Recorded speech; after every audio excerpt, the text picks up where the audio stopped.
Hi, Shannon from No Shelf Control again. Thanks for visiting my channel. I had planned to do my next video on the books that I am thinking of reading in 2023, but decided that I hadn't shared with you my favorite book from 2022. So that's what I want to do today. That book is Nothing to See Here by Kevin Wilson. It is published by Echo. Came out in 2019, so not terribly new, but new enough. It is less than 300 pages, and I thoroughly enjoyed it.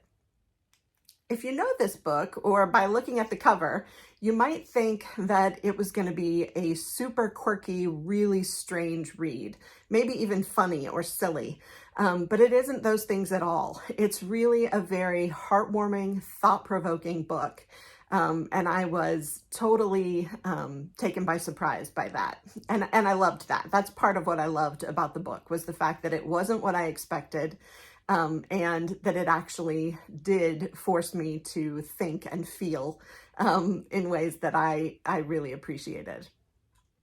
I will admit the premise is super strange, but we'll get to that in a minute.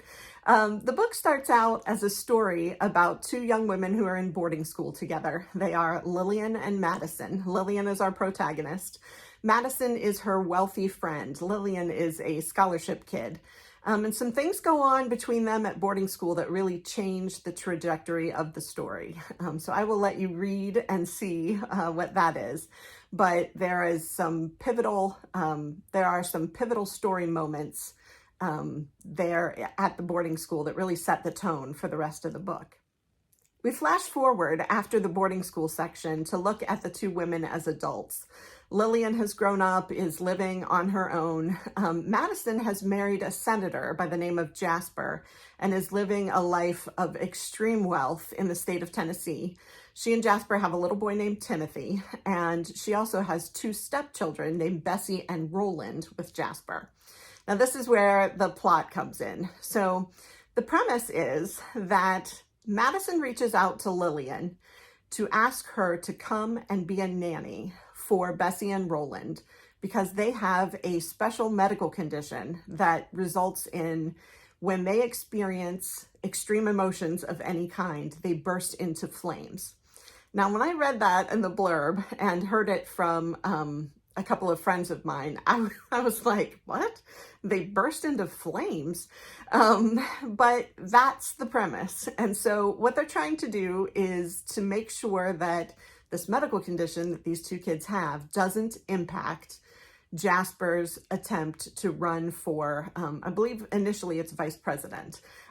So he is a politico, and they're trying to keep the stigma of these two kids and their medical condition away from his political campaign. From there, we follow Lillian taking care of these kids, getting to know them, figuring out how to interact and deal with them, and how to parent, really, in a way. I felt like there was a lot of commentary in this book about parenting. Some of the boarding school scenes have to do with parenting.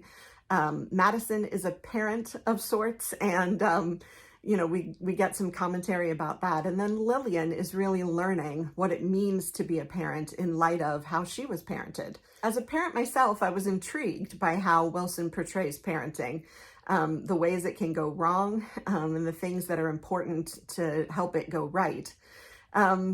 There's a quote in the book that I really love, and I'm probably going to misquote it, but it basically says, as a parent, what we do is introduce our children to the things we love most in the world and hope that they love them too.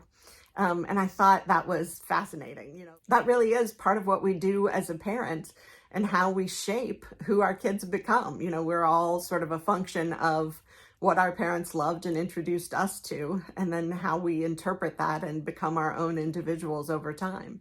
I thought the way that Wilson portrays these kids was really genius. The fact that the kids that are sort of othered and out there and weird are children, I think it makes a difference to the story. I think that as readers, as people, we're willing to give more grace to children than we are other adults. And so I think that Wilson choosing for these characters to be kids allows the reader to have a little bit more patience and a little bit more tolerance with the strange way that these kids interact with the world.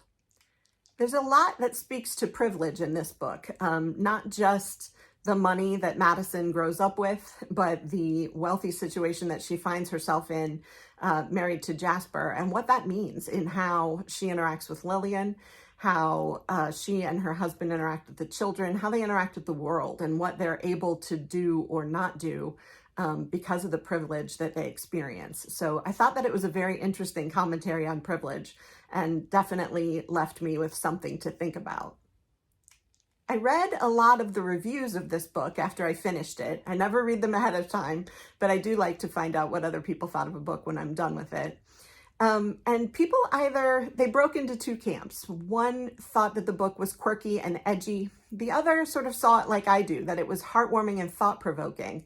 And what I really saw in this book was a conversation about being different, about family and how we fit in, where we fit in, and what makes that happen, and why that's important. So I thought that Kevin Wilson did an amazing job shining a light on what it is to be othered, and he gives this extreme, odd, strange example of kids who burst into flames. But really, that othering could be any kind of othering. It could be mental health, it could be race, it could be ethnicity, it could be gender, if you look at it through that lens. And I did, and found it, to be something that I really enjoyed thinking about. I won't give away the end of the book because there is a bit of a twist there that you probably won't see coming. But I will say that the book ends up nicely tied up. I appreciate that in a book. I don't necessarily like to be left hanging. And things came to good closure for me. It may not have been the closure I was expecting, but there was good closure at the end of the story. So I also appreciate that. So that is Nothing to See Here by Kevin Wilson. I loved it. It was my favorite book of last year. I hope that you will pick it up and give it a try.